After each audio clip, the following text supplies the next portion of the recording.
Hello everyone, my name is Ryan Cam, here with my brief thoughts on Prey. This was directed by Dan Trachtenberg, the director of the highly underrated 10 Cloverfield Lane. Seriously, go check that movie out if you haven't.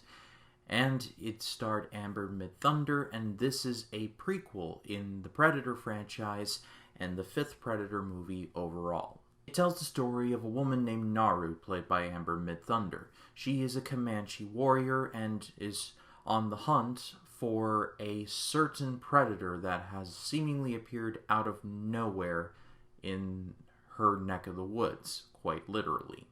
However, this predator turns out to be, well, an actual predator. And it's 90 minutes of a cat and mouse game between the best hunter in space against the best hunter on Earth. Just my quick thoughts on the Predator franchise as a whole. The first Predator movie is awesome. It's one of the best sci-fi movies of the 80s. It combines sci-fi, slasher movies, and Schwarzenegger action movies in a massive melting pot that just created a timeless result. John McTiernan went above and beyond directing that one. It's the most iconic of the franchise, and when you walk up to someone on the street and say Predator, that's the movie they immediately think of. Predator 2 is a movie I've covered on the channel earlier this year. Check it out in the link above if you are so inclined. But I think the movie is a lot better than people remember it being. I like how they took it from the regular jungle to the urban jungle, and Danny Glover was a lot of fun in there. I appreciated that. The movie is, like I said, it's a lot better than people remember. I have not seen Predators, however, I have heard mixed things about it, and I've seen in reviews that this began the trend of trying to expand the Predator lore with the Predator factions, and I just don't care about any of that. And then there was The Predator, which was terrible. Seriously, y'all, it's so very bad. Was Shane Black ever good? I'm asking this honestly. Because I'm not a big fan of The Nice Guys, and The Predator was god-awful. What meaning did I miss here? How do you actively write a joke that says, from Keegan-Michael Key, a very funny man, that said, your mom is rated E for everyone. And on top of that, how do you write a character like Jacob Tremblay, like Jacob Tremblay plays in that movie, where by being autistic, he also has superpowers? I'm sure this made sense to somebody, but after that just dumpster fire, I thought the Predator franchise was completely dead and buried. When I heard this movie was announced and going to streaming, I was very concerned. However, as a Predator fan, I decided to go in and see for myself. And 90 minutes later, this is not the best Predator movie. However, this is a much-needed and refreshing step in the right direction. This is a very meat-and-potatoes Predator movie. It's very back to basics. Nothing about factions or super predators versus regular predators as if there's a difference. No, it's one predator against one human hunter. That's pretty much it.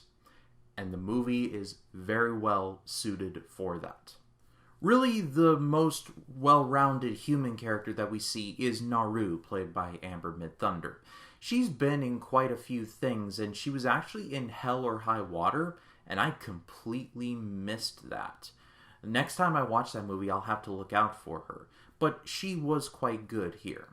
The fear among certain factions of the internet was that this movie was going to be going the route of being that W word that rhymes with spoke, which basically at this point is just an excuse to not have an argument and just say internet buzzwords because the memes, I don't know how it works. But this movie is not, it's not that. There is a discussion of whether Naru should become a hunter in the first place, but not because of, oh, it's just a male thing, or it's just a tradition thing. No.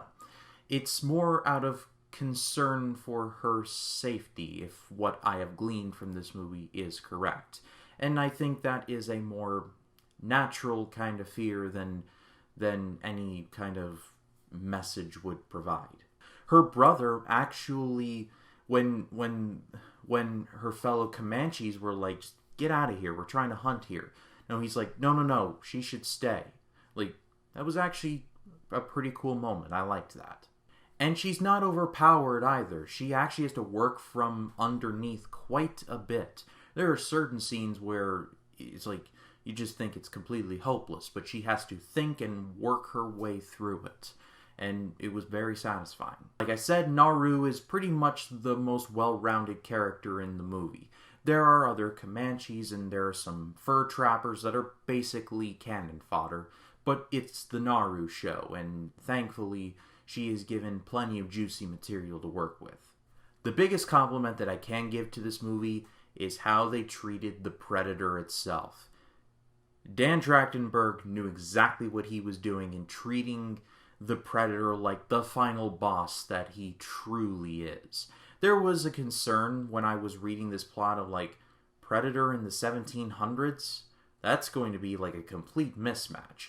But the movie actually kind of downgraded his tech to be a bit more primitive, but at the same time still making it pretty deadly. There's some weapons that the Predator has that I was just like, oh god, oh no. There's a net that the Predator throws on one of the trappers and the net collapses on the dude, basically turning him into hamburger. It's rated R, folks, and they know how to use that rating. There's a button on the Predator's wrist that turns it into a shield, and he uses the shield to actually remove the head off of one of the trappers. It's very gruesome.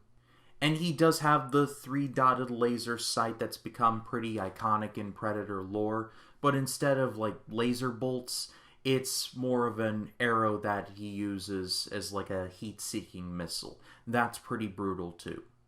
It also serves the movie's case for the better that all the action looked like it was done in camera and on the set, which if that is the case, then double thumbs up from me. If I had to have a problem with the movie, I feel like, even though it's just over 90 minutes, I feel like it does drag a bit in the beginning. It is crucial setup for who Naru is, the tribe, and just the whole hunting thing, and I get that. But at the same time, I was just like, come on, let's just get to the Predator now.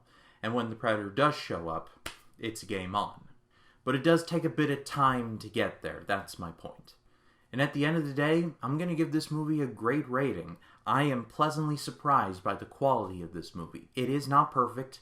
It is not the best Predator movie. However, this is by no means mission accomplished, but it is a much needed step in the right direction. It's, like I said, it's a very back-to-basics Predator movie.